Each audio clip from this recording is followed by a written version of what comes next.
Hello මගේ යාළුවනේ මං අද කතා කරන්නේ අපේ රටේ නියම කොන්දක් තියෙන රණවිරුවන්ට. අනිත් එක මේ රට පාවා දෙන්න ගිය දේශපාලන මතධර්මින් යම් කඳුරුවට වෙලා ඉඳගෙන රණවිරු ආත්මේ කන එවුන්ට මම මේක මතක් කරන්නෙත් නෑ උන් අගේ කරන්නෙත් නෑ උන් බලන්නවා නම් මේක බැලුවට කමන්නේ බලලා පොඩි හැඟීමක් ගන්න පුළුවන් නම් ගනියව්. හරි. අනිත් එක මේ වර්තමානයේ මේ රටේ ජීවත් වෙන යුද්ධයක් නොදකපු මේ රටේ යුද්ධ ඉවර වෙනකොට බාල අතදරුවෝ වගේ ඉඳලා දැන් උස්මහත් වෙලා මේ තස්තවාදී මතධර්මින් රණවිරු දඩේම හරහා ක්‍රියා කරන රණවිරුවට බල්ලට හා සමාන සලකන වර්තමාන තරුණ පිරිසට බොහෝ තරුණ පිරිසක් ඉන්නවා. හොඳ පිරිසක්. ඔතනින් කොටසක් ඉන්නවා කාලකණි තරුණයෝ ටිකක්. උන් හිතාන ඉන්නේ උන් තමයි මේ රටේ දක්ෂයෝ. උඹලා දක්ෂ උගත්කමින් පමණයි. හරිද? උගත්කමක් කියන්නේත් නෑ. ඇති උගත්කමක් නෑ. තැන් වල වෙලා කරන දේවල් අපි දන්නවා තරුණයෝ. හැබැයි දේශපාලන මට්ටමින් මාර ටෝක් දෙනවා. දැන් රණවිරුවන්ට ටෝක් දෙන්න රණ තියෙන්නේ. උඹලා කොහෙද යුද්ධ කරේ? උඹලා කොහෙද හිටියේ? අයියලාට අපි යුද්ධෙට යන්න කිව්වද? ඔන්න ඔහම කතා කරන ගොන්ඩලට මේ කතා කරන්නේ.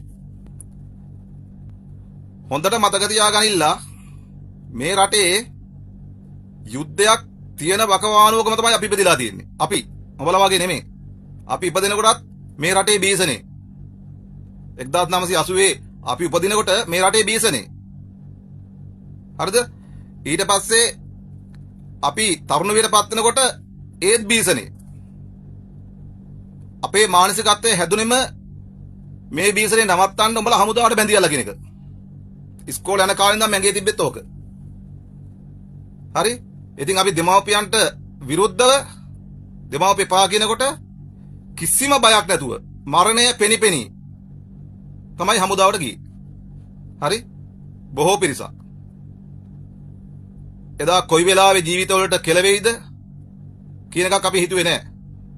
මොකද අපට අවශ්‍ය වෙලා තිබ්බේ කොහොම හරි ගිහිල්ලා තමන්ගේ ජීවිතය ගෙනියන ගමන් මෙන්න මේකත් ඉවර කරගන්න. හැබැයි ඒකට සම්බන්ධ වෙච්ච නියම රණවිරුවෝ කවදාවත් කොන්ද කෙලින් තියාන වැඩ කරනා මිසක්කා කසේරිකාව බින්දුවට බස්සලා පහළ තැන් වලට ගිහලා වැඩ කරන්නේ නැහැ. බොහෝ පිරිසක් ඉන්නවා ඔය තත්ත්වෙන් මිදිලා අර රට පාවා දෙන තත්ත්වෙන් කතා කරන කට්ටිය. රණවිරු ගොඩවල් වලත්. ඔයගොල්ලෝ දකින්න ඇති.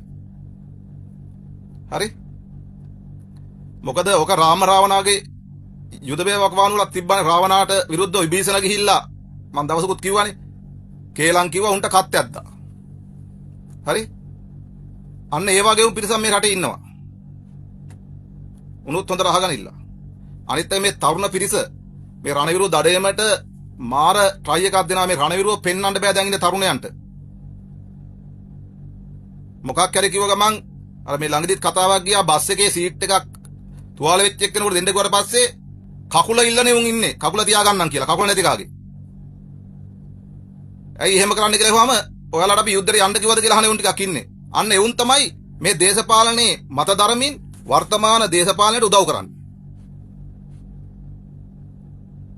අන්න ඒ වගේ මතධර්මෙ උන්ට මේ අගයක් නැහැ. උන්ට දැකලා නැහනේ. උන් ඉපදිලා තියෙන්නේ මේ යුද්ධයක් දැකපු නැති කාලෙක, ඒ කියන්නේ පොඩි කාලෙක ඒ වෙනකොට අතදරුවෝ මුන් ඊට පස්සේ දකින්නේ මුන්ගේ වීරයෝ වෙන්නේ ප්‍රභාකරම්. ඔය කට්ටිය තමයි වීරයෝ.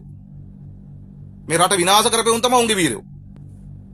ඒ හින්දා කරුණා කරලා කියන්නේ මොන හෙන්චයියන්ගේ පිටිපස්සෙන් ගියත් කමක් නැහැ.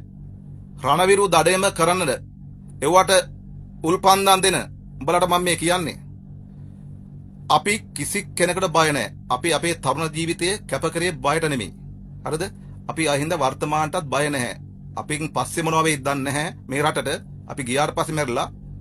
හැබැයි මේ රටේ අපි ඉන්නකම් පරදේශක්කාර වැඩවලට ඉඩ දෙන්නේ නැහැ කියන එක හොඳට මතක තියාගනින්න. ඔය පොඩි පැංචු මං දැක්කා දෙමළ පිරිසුත් දඟලනවා මේ දවස්වල එක ඉල්ලීම් කරලා. ඒ වගේම තමයි සිංහල අතරත් ඉන්න මේ වර්තමාන මං අර කියපු චරිත ටික. ඒ සෙට් එක අනිත් එක රණවිරුව පාවා දීලා වෙන කඳුරු වල ඉඳගෙන රණවිරුවම්ම කණේ උන් ටිකට මං කියන්නේ කොන්ද කෙලින් තියෙන රණවිරුව ඉන්නකම් මේ රටට හානියක් වෙන්න දෙන්නේ නැහැ කියන එක හොඳට මතක තියාගන්න. එච්චරයි කතාව.